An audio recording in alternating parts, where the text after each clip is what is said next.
ሰላም፣ ይህ ሀላቅ ፖድካስት ነው።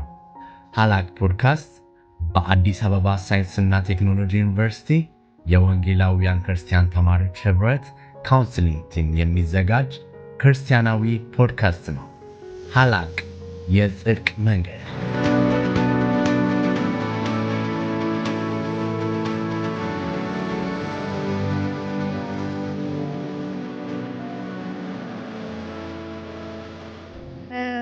የሚቀጥለው ደግሞ የምናወራው ሀሳብ ምንድነው?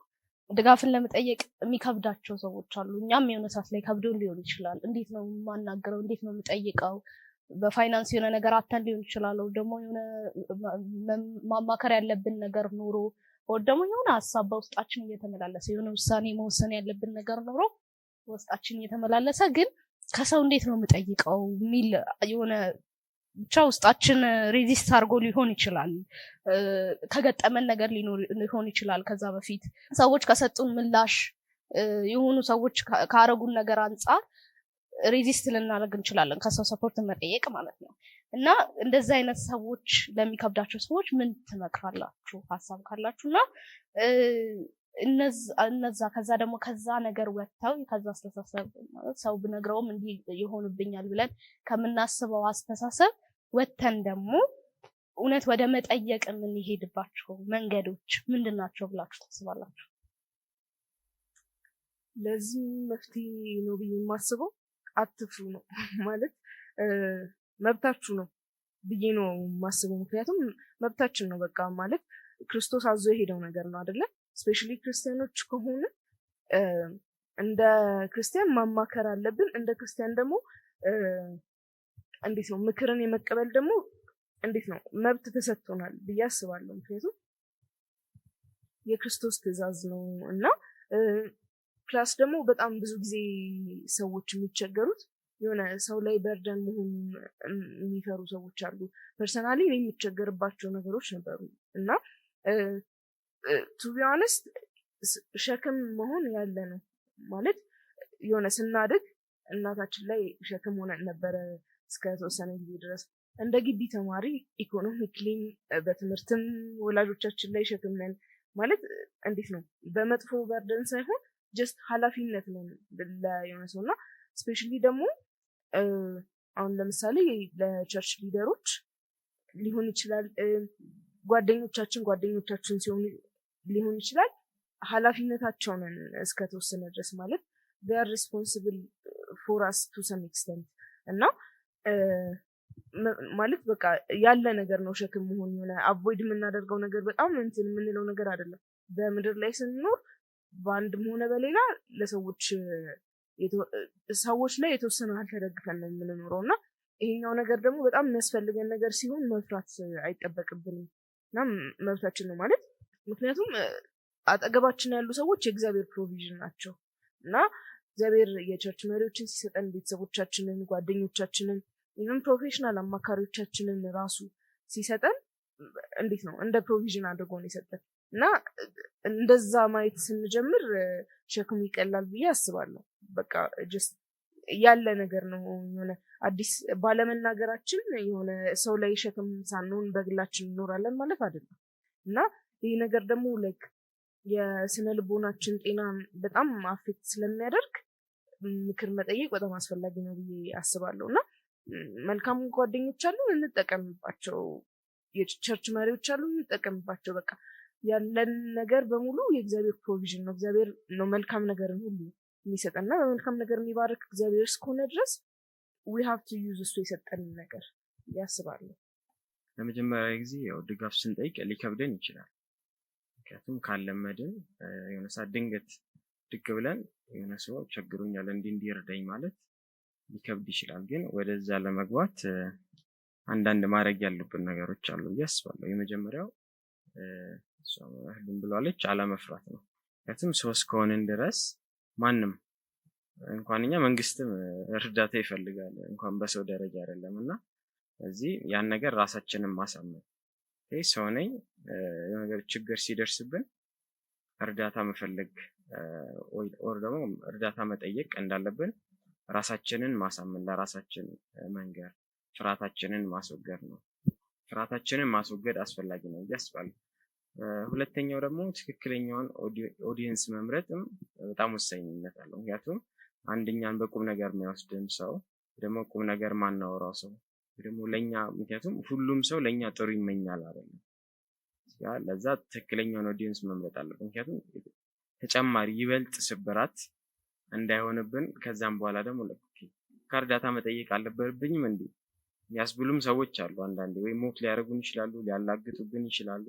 ስለዚህ እሱንም ተጠንቅቀን እንደ መጀመሪያ ለመግባት ትክክለኛውን ሰው መምረጥ ከኛ ከፍ ያለ ሰው ቢሆን ይመከራል። ወይ ጓድ መጀመሪያ በተለይ ፋሚሊ ሹ እንዲ ትላልቅ ነገሮች ሲሆን ከኛ ከፍ ያለ ሰው የቤተሰብ አካል ካለ ከቤተ ክርስቲያን ቢሆን ጓደኛም ችግር የለም። ግን መጀመሪያ ከኛ ከፍ ያሉትን ያውቃሉ የምንላቸውን ብናማክር አሪፍ ነው።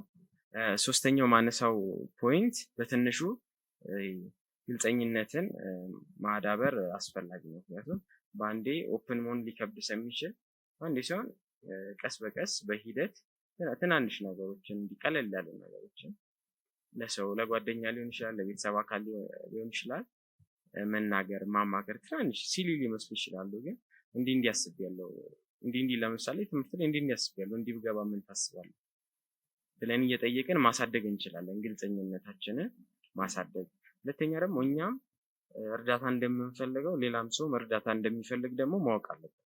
ለሰው መራራት፣ ሰው ማዳመጥ፣ የዛኔ እኛንም ያዳምጠን ሰው እናገኛለን። ሁሌ የራሳችንን ብቻ ችግር መናገር ብቻ ሲሆን ደግሞ ሰው ለካ እሱም ወንድሜ ወይ እህቴ በእንደኔ አይነት ችግር ውስጥ ልታልፍ ትችላለች ወይ ሊያልፍ ይችላል ብለን አስበን ሰው ማዳመጥ የምር ከልባችን ማለት ነው አዝነንለት ተሰምቶን የሰው ችግር እንደራሳችን ችግር አድርገን ስንወስድ እግዚአብሔር ደግሞ መጽሐፍ ቅዱስም እንደሚናገረው ሰው የዘራውን ነው የሚያጭደውና እኛ መልካም ባደረግን ቁጥር እግዚአብሔር ደግሞ በህይወታችን መልካም የሚያደርጉልንን ሰዎች ወዳጆች ይሰጠናልና እንደማጠቃለያ እኛ ጋር መደመጥ እንደምንፈልግ ሰውም መደመጥ እንደሚፈልግ አውቀን እኛም የሰውን ችግር ለመረዳት ስንሞክር እግዚአብሔርም እኛ ሰው ያዘጋጅልናል ያስባል። እሺ አብርሽሉ ማለት ጥሩ ሐሳብ ነበር እያነሳችሁ የነበረው ማለት መጠየቅ እንዳለብን ብዙ ጊዜ አጋጥሞን የሚያውቅ ይመስለኛል። በቃ በጣም ምንድነው መፍራት የሚታይብን ጊዜዎች አሉ። እንዴት ነው የምጠይቀው፣ እንዴት ነው የማወራው፣ እንደዚህ ብዬ እንዴት ነው እንትን የምለውና የምንልባቸው ብዙ ጊዜ አጋጥሞን ያውቃሉ። ሁላችንም እንደሰው ማለት ነው። እኔ ማለት ለእንደሱ አይነት አጋጣሚዎች ምን ጥሩ ነው ብዬ ነው ማሰብ ያለበት ሁሉም ሰው የሆነ ሰዓት ላይ ማለት የሆነ ችግር ውስጥ ነበረ። ሰው እስካሁን ድረስ እንትን ነበር ማለት የሆነ ችግር ገጥሞት ያውቃል፣ የሆነ ነገር ተቸግሮ ያውቃል። ስለዚህ ምንም በቃ ብርቅ አይደለም በእኛ መፈጠሩ አዲስ ነገር እንደሆነ ሰው በቃ እንዴ ምናምን የሚለው ነገር እንደሆነ ማሰብ የለብንም። እና ሌላ ደግሞ አንዳንዴ ችግሮች ማጣፈጫ ናቸው ብዬ አስባለሁ። ብዙ ጊዜ አይታችሁ ከሆነ ኢንተርቪው ሲደረጉ ሰዎች ምናምን ብዙ ሰዓታቸው የሚያወሩት እንዲሁም እንደዚህ ተከስቶብኝ እንደዚህ ምናምን እንጂ እንደዚህ ጨምሬ ምናምንን አይደለም። ማለት በቃ ሰው እኮ እዛ ደረጃ መድረሱ የሚጣፍጠን እዛ ደረጃ መድረሱ የሚገርመን እነዛ ችግሮች ናቸው የሚያስገርሙን እንጂ ዝም ብሎ የሆነ ሰው መጥቶ በሎተሪ እውነቴን ነው ትልቅ ህንፃ ምናምን ቢገነባ ዳትማች ይቀላል ባይዜ ያ ሁሉ ህንፃ ትልቅ ህንፃ ይቀላል። ስለዚህ ችግር ነው የሆነ ነገርን የሚያሳምረው ውበትን የሚሰጠው። ስለዚህ ሁላችንም በሆኑ ነገሮች ውስጥ አልፈናል። ምክር አስፈልጎ ሊሆን ይችላል። ለውሳኔ ብዙ ነገሮች ከብደውን ያውቃሉ። በገንዘብ ብዙ ነገሮች ከብደውን ያውቃሉ። ስለዚህ እንደ አዲስ እኛ ላይ ብቻ እንደተፈጠረ ነገር ማሰብ የለብንም ብዬ አስባለሁ።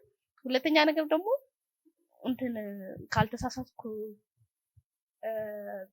ጴጥሮስና ዮሐንስ ቤተ መቅደስ ደጅ ላይ ያገኙት ለማኝ ማለት ከዛ በፊት ብር ጠይቆ ሊሆን ይችላል ሰዎችን እና ያልሰጡት ሰዎች ይኖራሉ፣ የሰጡት ሰዎች ይኖራሉ። በመጠየቁ ግን እዛ ጋር እነሱ ፈውሰውት አልፈዋል። ማለት ሌላም ነገር ልናገኝ እንችላለን። እኛ የሆነ ነገር እሱ ገንዘብ ነው ስጡኝ ያለውና ገንዘብና ብር የለንም ብለው ነው ያሉት። ስለዚህ እንደዛ የሚሆንባቸው ብዙ አጋጣሚዎች ይኖራሉ። ያ ሰው እኮ ስንት ዓመት ሙሉ እዛ ጋር ሲቀመጥ የነፈገው ሰው ይኖራል። ከዛ ደግሞ እንዳልኩት የሰጠውም ሰው ይኖራል፣ ገንዘብ የጠየቀውም ማለት ነው። እነሱ ግን ከሰጠው በላይ የሆነ ነገር ነው የሰጡት። ስለዚህ እኛም የሆነ ሰዓት ላይ ሰውን ስንጠይቅ እኮ እዛ ሰው ጋር እኛ ካሰብነው በላይ የሆነ ነገር ሊኖር ይችላል። እኛ ቀለል አድርገን የሆነች ነገር ጠይቀነው እሱ በዘላቂነት ብዙ ነገር ሊፈታልን ይችላል። የሚያውቀው ሰው ሊኖር ይችላል፣ የሚያገናኘን ሰው ሊኖር ይችላል። እያንዳንዱ አሁን ስናስብ በቤተሰብም እጅ ስላለን ምናምን ብዙ ነገር ትልልቅ ስለማይሆንብን ነው እንትን የምንለው እንጂ በግዴታ እንዴት ነው ስራ ከያዝን በኋላ ከተመረቅን በኋላ ላይፋችን ለራሳችን በእጃችን ሲሰጠን እርግጠኛ ሆኜ እኔ የምናገረው ብዙ አሁን ከኛ ከፍ ያሉትን ሰዎች ሲጠይቁ ብዙ አይነት ፊቶችን አይተዋል። ስለዚህ ከአሁኑ መለማመድ አለን ብዬ አስባለሁ። ይሄን ያህል የሚፈራ ነገር መሆን የለበትም። እና ምንድነው ሌላ መጠንቀቅ ያለብን ነገር ደግሞ ሰው መሆኑን መረዳት አለብን። አንዳንዴ የስሜት ፍላክቹዌሽን ስለሚኖር ያ እዛ ሰዓት ላይ ሁሌ ያ ሰው እኮ እንደዛ ማይሆን መልስ ላይሰጥ ይችላል። ያ ሰው የሆነ ነገር ውስጥ ሆኖ ሊሆን ይችላል። ያም ሰው የሆነ ነገር ከብዶት ሊሆን ይችላል። ስለዚህ በቅንነት ሰውንም መረዳት ያስፈልጋል ብዬ አስባለሁ። ማለት ብዙ ጊዜ የሆነ ሰው ማይሆን ምላሽ ሰጥቶን ስለሆነ ሰፖርት ሲክ ማድረግ የምናቆመው። ስለዚህ ከዛ ደግሞ እኛ እንደምናስበው ብዙ አይነት ሰዎች አሉ፣ እኛን የሚመስሉ አሉ። አሁን ለምሳሌ ያን ሰው ስናይ እኔ ብሆን እንዲህ ብዬ ረዳ ነበር አይደል የምንለው። እንደዛ የሚያስብ ደግሞ እኛን የመሰለ ብዙ ሰው አለ። ስለዚህ ብዙ ሰው ይሄ ከከለከለን ሌላኛው ሰውየው እነ ጴጥሮስ ጋር እንደደረሰ የሚሰጠን ይኖራል፣ ተጨማሪ የሚሰጠን ይኖራል። ስለዚህ ሁሉም ጋር እየሄድን መጠየቅ ነው። ምክንያቱም አዲስ ነገር አይደለም ሰፖርት መጠየቅ። ከዚህ አንጻር ብንመለከተው ደስ ይለኛል። እሺ፣ እግዚአብሔር ይባርካችሁ። ቀጣይ የሚሆነው ጥያቄ ለእርዳታ የሚሆኑ ግንኙነቶችን እንዴት ነው መፍጠርና ማስቀጠል የምንችለው? እሺ፣ ከአማካሪም ከተመካሪም አንጻር ነው ይሄንን የማወራው። በመጀመሪያ እርዳታ ከመጠየቅ አንጻር፣ ድጋፍን ከመጠየቅ አንጻር ስናየው አንደኛ ኤንቫይሮንመንታችንን መምረጥ አለብን። ምክንያቱም የምናማክራቸው ወይም ደግሞ ኮምፈርተብል የምንሆንባቸው ቦታዎች ጓደኞቻችን ሊሆን ይችላሉ እና እነዛ ደግሞ በቃ በጣም ክሎዝ የምንላቸው ሰዎች የሚያፈራርሱን ከሆነ እንደዛ መሆን የለበትም እና ጓደኛ ስንመርጥ በጣም ኢንቴንሽናል መሆን አለብን። የሆነ አጋጣሚ ተገናኘን ከዛ ባይ ዲፎልት ተቀራረብን አይነት ነገር ሊሆን ይችላል። ልንቀርብ እንችላለን ሰው፣ ግን ህይወታችንን ሼር የምናደርገው ወይም ደግሞ ምክር የምንጠይቀው ሰው እንደዛ መሆን የለበትም። ዝም ብሎ በቃ ባይ ዲፎልት ያገኘነው እና ዝም ብለን የተቀራረብነው ሰው መሆን የለበትም። ኢንቴንሽናል መሆን አለብን። የምንጠይቀው ሰው ማን ነው ብለን ማሰብ አለብን እና ከዛ ደግሞ የምንፈጥራቸው ኮንስትራክቲቭ የሆኑ ኮኔክሽኖችን መፍጠር። አሁን ለምሳሌ ወይኔ በቃ በጣም ይሄ ሰውዬ በጣም የሚገርም ሰው ነው ምናምን የምንላቸው በጣም የምንወዳቸው አገልጋዮችም ሊሆኑ ይችላሉ፣ በቅርብ የምናውቃቸው ወይም አሁን ለምሳሌ እንደ ክርስቲያን እና እንደ አስቶ ተማሪ ደግሞ ፌሎ ውስጥ የምናውቃቸው በጣም የምንወዳቸው ሰዎች ሊኖሩ ይችላሉ እና እነሱን ቀርቦ ለማናገር መሞከር። ሁኖስ ማለት ከእነሱ ውስጥ ጓደኛ ልናገኝ እንችላለን።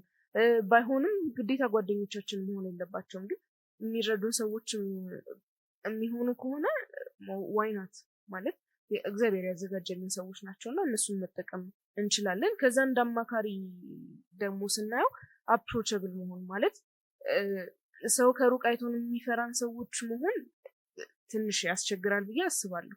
ቀርቦ ለሚያቀን ሰው ጥሩ አማካሪዎች ልንሆን እንችላለን እኮ፣ ግን ራንደምሊ ሰው መጥቶ ችግሩን ለመንገር በጣም ኮምፈርተብል ሊሆን የሚችለው በጣም በቃ ወይ ዌልካሚንግ ስንሆን ነው። በጣም በቃ ዋርም ስንሆን ለመቀበል ለሰላምታም ሊሆን ይችላል። በቃ ይሆናል ለመቅረብ ማንከብድ ሰዎች ስንሆን ያ ሰው መጥቶ ችግሩን ሊነግረን እርዳታ ሊጠይቀን ጓደኛ ሊሆነን በጣም ይመቸዋል እና እንደ አማካሪ ያንን ነገር ማዳበር አለብን ብዬ አስባለሁ።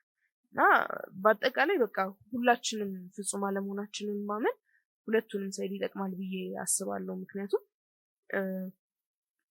እንዴት ነው ስንጠይቅ በጣም በቃ ፐርፌክት ናቸው ወይም ጀጅ ያደርጉናል ብለን ማሰብ የለብንም። ስናማክር ደግሞ የሆነ እንትን መታበይ የለብን፣ እኛ ራሳችንን ደግሞ ማየት አለብን። ምክንያቱም ሁሉም ሰው ከሰውም ሆነ ከእግዚአብሔር በአንድም በሌላም ምክር ያስፈልገዋል እና እኛም ምክር የሚያስፈልገን ሰዎች መሆናችንን ማስተዋል አለብን ብዬ አስባለሁ።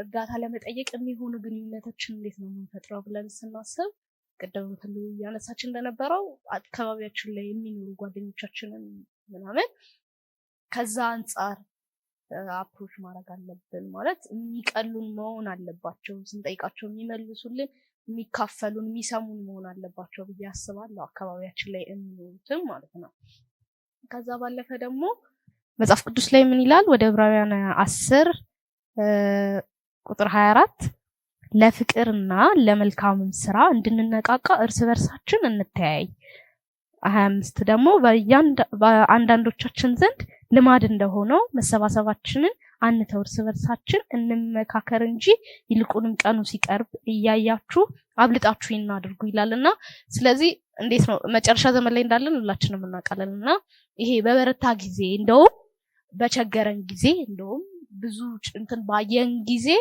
መቀራረባችንን መሰባሰባችንን ማብዛት እንዳለብን ከዛ ደግሞ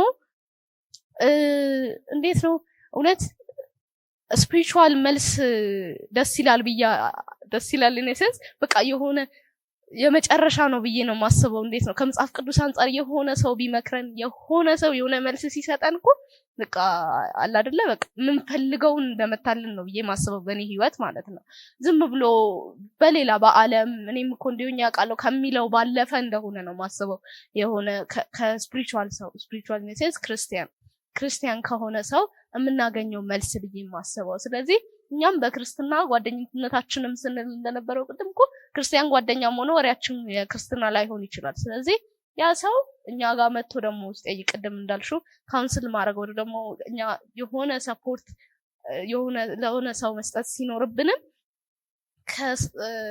ክርስትና አንግል ብናደርገው ደስ ይላል ምክንያቱም በጣም መጽሐፍ ቅዱስ የብዙ ነገሮች መልስ ነው ብዬ ነው ማስበውና ብዙ ነገሮች አሉበት በቃ የምናስባቸው ችግሮች መፍትሄዎቻቸው በብዛት ተጠቅሰውበታል ስለዚህ ፍቅርን የምንለማመደው መልካምነትን የምንለማመደው ቅድም ያነበብኩት ስለ እንዳየ ነው እኛ በቃ አጠገባችን ካለው ሰው ነው ስለዚህ ያንን ሰፖርት ማድረግ አለብን ብዬ አስባለሁ የሆነ ሬዲዮ ማለት በአጋጣሚ ስሰማ ነበርና የሆነ ሰዓት ላይ ራስ ማጥፋት ምናምን በጣም ተዘውትሮ ማለት ርዕስ ሆኖላ ሬዲዮ ላይ ሲያወሩት ነበርና የኛ የማህበረሰባችን እንዴት ነው ሰው ድጋፍን ሲጠይቀን ያለን ምላሽ ነው በጣም የከፋ ነገር እንዲሆን እያደረገ ያለው እኛ በቃ በህይወታችን ገጥሞ እንደማያውቅ አድርገን አክት ስናደርግ ምናምን ያ ሰው በጣም ገልቲነስ ይሰማዋል ስለዚህ ያን ነገር ማቆም አለብን ብዬ አስባለሁ አንዳንዴ ሰዎች እንደዚህ ችግር ሲገጥማቸው ወይ ደግሞ የሆነ ነገርንም ሲጠይቁን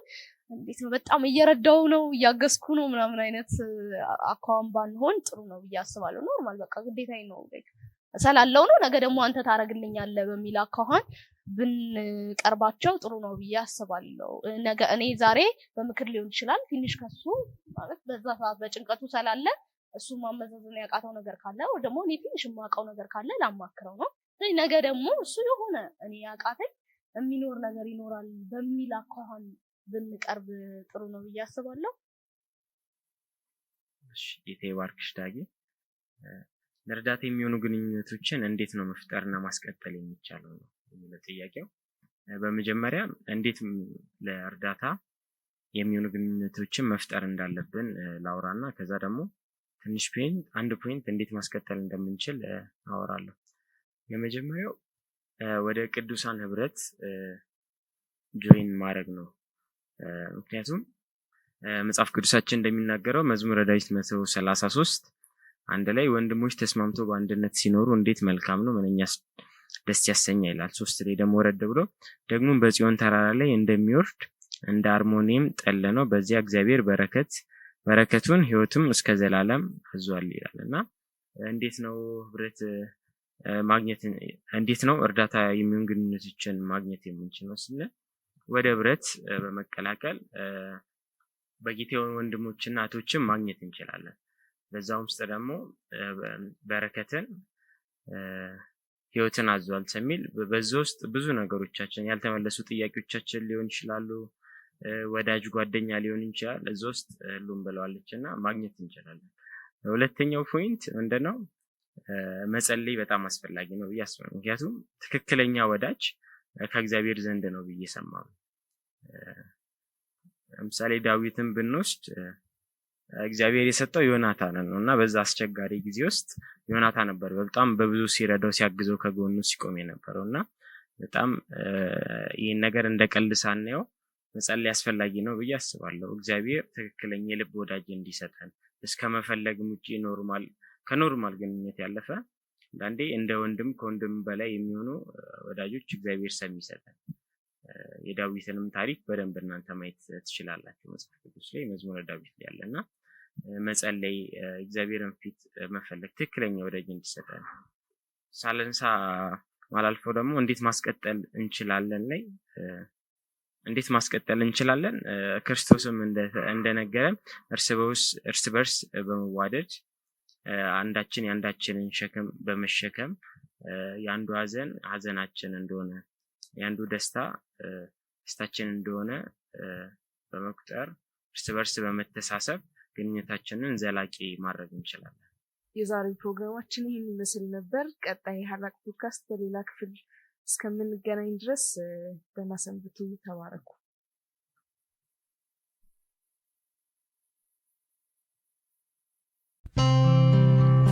በዛሬው ኤፒሶድ አብራችሁን ስለነበራችሁ እናመሰግናለን። እግዚአብሔር በብዙ እንዳስተማራችሁም ተስፋ እናደርጋለን። ለማንኛውም ጥያቄና አስተያየት ዲስክሪፕሽኑ ላይ ባለው ስልክ ቁጥር ልታገኙ ትችላላችሁ። በተጨማሪም ማንነታችሁ ሳይታወቅ የምክር አገልግሎት ማግኘት የምትችሉበትን የቴሌግራም ቦት ዲስክሪፕሽኑ ላይ አስቀምጠናል። እስከ ቀጣይ ኤፒሶዳችን መልካም ጊዜ። ሀላቅ የጽድቅ መንገድ